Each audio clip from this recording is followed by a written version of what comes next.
Hello friend, good morning. चलिए मैं आज आपको कहानी बताने वाली हूँ जो बहुत ही अच्छा है। जो है कहानी का नाम है चाचा का पत्र।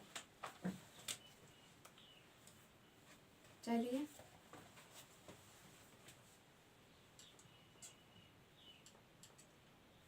चाचा का पत्र।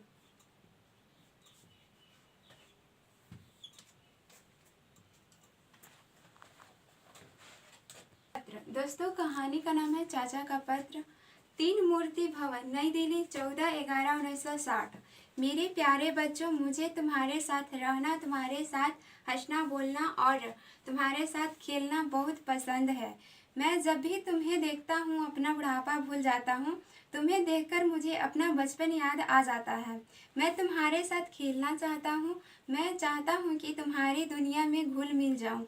मैं तुम्हें बर्फ से ढकी हुई ऊंची सुंदर चोटियों के बारे में बताऊंगा। सुंदर खिले फूलों, लहलाते हुए खेतों, फूल और फलों से लदे हुए पेड़ों, चमकते हुए सितारों, इन सब के बारे में बताऊंगा। हमारे आसपास कितनी प्राकृतिक सुंदरता है, पर बड़े लोगों को उसकी ओर ध्यान देने का समय नहीं है। तुम लोग आंखें खोलकर ध्यान देकर इन चीज़ों का आनंद लो। क्या किसी फूल को तुम उसके नाम से पहचान सकते हो? क्या किसी पक्षी के गाने की आवाज़ से उसका नाम बता सकोगे? मैं यूरोप गया, वहाँ भी मैं बड़ों की अपेक्षा छोटों से मिलता, उनके साथ खेलना पसंद करता। बहुत दिन हुए जापानी बच्चों ने मुझसे एक हाथी मांगा। मैंने तुरंत भारतीय बच्चों की तरफ से उन्हें एक हाथी जलमार्ग से भेजा। वह हाथी मैसूर का था। वह जब टोक्यो पहुंचा तो उसे देखने के लिए हजारों बच्चे पहुंचे। उनमें कई बच्चों ने इससे पहले कभी हाथी नहीं देखा था। वह प्राणी उनकी नज़र में भारत का प्रतीक था। उनके द्वारा भारतीय और जापानी बच्चों में मित्रता का भाव पनपा। वे भारत के बारे में विचार करने लगे। हमें भी अन्य देशों के बारे में सोचना चाहिए। दुनिया के सारे बच्चे एक जैसे हैं, समान हैं। हमें उनके साथ खेलना चाहिए, उनसे दोस्ती करनी चाहिए। अपने देश में महान नेता हुए, उनका नाम महात्मा गांधी है। हम सब प्यार से उन्हें बापूजी कहते हैं। वे बड़े विद्वान थे, पर एकदम सीधे साधे। कई बातों में उनका व्यवहार बिल्कुल बच्चों जैसा ही था। उन्हें बच्चे बहुत प्यारे लगते थे। वे कहते थे, सबके साथ दोस्ती करो, किसी से भी झगड़ो नहीं, सहयोग से काम करो, कभी किसी से डरो नहीं। हम देश के लिए बहुत कुछ कर सकते हैं। हर एक नागरिक यदि थोड़ा सा भी काम करे तो भारत उन्नति के शिखर पर जरूर पहुंचेगा। अच्छा, कभी फिर मिलूंगा। जय हिंद, तुम्हारा जवाहरलाल नेहरू। तो चलिए दोस्तों, और चाचा का पत्र ये स्वयं पंडित जवाहरलाल नेहरू लिखे हैं अपना जन्मदिन पे। तो देखिए, अब मैं आपको विस्तार पूर्वक से बताती हूँ। 3 मूर्ति भवन, नई दिल्ली, 14/11/1960। मेरे प्यारों बच्चों, मुझे तुम्हारे साथ रहना, तुम्हारे साथ हंसना बोलना और तुम्हारे साथ खेलना बहुत पसंद है। तो चाचा नेहरू को बच्चों के साथ रहना, बच्चों के साथ खेलना, हंसना बोलना बहुत ही अच्छा लगता था दोस्तों, और बच्चों को प्यार देते थे। मैं जब भी तुम्हें देखता हूँ अपना बुढ़ापा भूल जाता हूँ। जब चाचा नेहरू जो हैं, वो जब भी बच्चों को देखते थे तो अपना बुढ़ापा भूल जाते थे और बच्चों के साथ घुल मिल जाते थे। तुम्हें देखकर मुझे अपना बचपन याद आ जाता है। मैं तुम्हारे साथ खेलना चाहता हूँ। मैं चाहता हूँ कि तुम्हारी दुनिया में घुल मिल जाऊँ। मैं तुम्हें बर्फ से ढकी हुई ऊंची सुंदर चोटियों के बारे में बताऊंगा। सुंदर खिले फूलों, लहलहाते हुए खेतों, फूल और फलों से लदे हुए पेड़ों, चमकते हुए सितारों, इन सब के बारे में बताऊंगा। हमारे आसपास कितनी प्राकृतिक सुंदरता है। दोस्तों, हमारे आसपास कितनी प्राकृतिक सुंदरता है।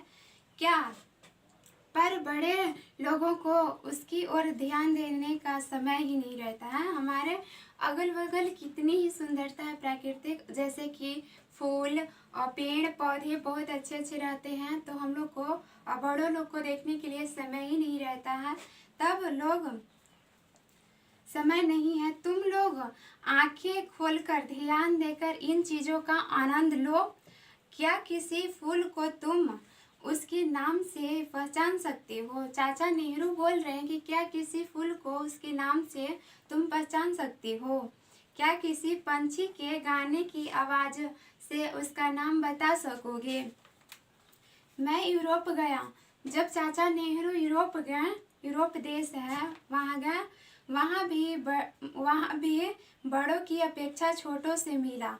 जब चाचा नेहरू यूरोप देश में गए तो वहाँ बड़े लोग से नहीं, बड़ों से मिले लेकिन छोटे से अधिक मिले, बच्चों से ज़्यादा बातचीत किए, बच्चों लोग को ज़्यादा प्यार देते हैं दोस्तों। बड़ों की अपेक्षा छोटों से मिलता, उनके साथ खेलना पसंद करता। बहुत दिन हुए जापानी बच्चों ने मुझसे एक हाथी मांगा। बहुत दिन हो गया था तो जापानी बच्चों, जापान देश का जो बच्चे लोग हैं वो चाचा नेहरू से मांगते हैं हाथी। मैंने तुरंत भारतीय बच्चों की तरफ से उन्हें एक हाथी जल मार्ग से भेजा। चाचा नेहरू भारतीय बच्चों से तुरंत और जल मार्ग द्वारा हाथी भेजते हैं। वह हाथी मैसूर का था। वह जब टोक्यो पहुंचा तो उसे देखने के लिए हजारों बच्चे पहुंचे।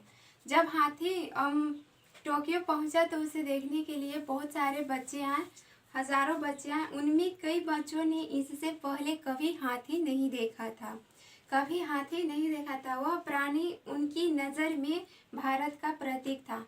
जो हाथी था, प्राणी था, वो उन देशों के लिए, उन बच्चों के लिए प्राणी उनकी नज़र में भारत का प्रतीक था। और जापानी बच्चों में मित्रता का भाव पनपा। उनके द्वारा, चाचा नेहरू के द्वारा भारतीय और जापानी बच्चों में मित्रता माने दोस्ती का भाव पनपा। वे भारत के बारे में विचार करने लगे, भारत के बारे में विचार करने लगे, भारत देश के बारे में उन लोग बातें करने लगे कि भारत देश से हाथी आया है जो बहुत ही अच्छा है और हमें भी अन्य देशों के बारे में सोचना चाहिए। दुनिया के सारे बच्चे एक जैसे हैं, समान हैं। हमें उनके साथ खेलना चाहिए, उनसे दोस्ती करनी चाहिए, हम लोग को दोस्ती करनी चाहिए। अपने देश में एक महान नेता हुए, उनका नाम महात्मा गांधी है। हम सब प्यार से उन्हें बापू जी कहते हैं। वे बड़े विद्वान थे पर एकदम सीधे साधे। कई बातों में उनका व्यवहार बिल्कुल बच्चों जैसा ही था। उन्हें बच्चे बहुत प्यारे लगते थे। वे कहते थे सबके साथ दोस्ती करो, किसी से झगड़ो नहीं, सहयोग से काम करो, कभी किसी से डरो नहीं। हम देश के लिए बहुत कुछ कर सकते हैं दोस्तों, हम देश के लिए बहुत ही कुछ कर सकते हैं। हर एक नागरिक यदि थोड़ा सा भी काम करे तो भारत उन्नति के शिखर पर जरूर पहुंचेगा, माने प्रगति करेगा भारत। अच्छा और कभी फिर मिलूँगा। जय हिंद, जय भारत। तो ये कहानी का मतलब यही हुआ दोस्तों कि हम सबको मिलजुल कर रहना चाहिए, बच्चों को प्यार देना चाहिए, बच्चों से मित्रता रखनी चाहिए, दोस्ती रखनी चाहिए। चलिए दोस्तों, ऐसे हम लोग को दोस्ती रखना चाहिए, मित्रता रखनी चाहिए। और अभी के लिए बाय बाय, फिर मिलूँगी अगले वीडियो में।